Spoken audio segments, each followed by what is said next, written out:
এলটিডিজ এ ভর্তি হওয়া প্রথম দিনগুলো কেমন ছিল বা প্রথম ক্লাসের কোনো স্মৃতি মনে আছে কিনা? প্রথম ক্লাসের স্মৃতি যদি আমি এখন বলি আমার হাসি আসে, অনেক হাসি আসে। আর তখন যদি কি আপনি আমার প্রথম ক্লাসে আপনি জিজ্ঞেস করছিলেন যে কি প্লিজ ইন্ট্রোডিউস ইউরসেলফ, তখন আমি বলে hello sir, my name is Khalid Masud.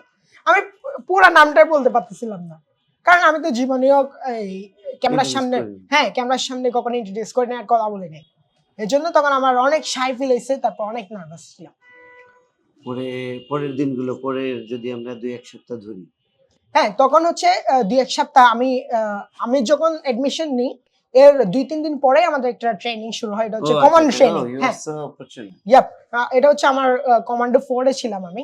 So এটার জন্য আমি তাহলে তো অনেক, আর আপনার হ্যাঁ, কোনো এটার জন্য অনেক আমার লাকি ফিল করি, কারণ আমি কমান্ডো 4 এর, কারণ এটা আমাদের শুরুতেই তো আমরা ইয়েটা ট্রেনিংটা পেয়ে করলাম। গেছি। হ্যাঁ, তো তারপর ট্রেনিং করার পর আমার কনফিডেন্স এরকম হয়ে গেছে, এটা থেকে Scary।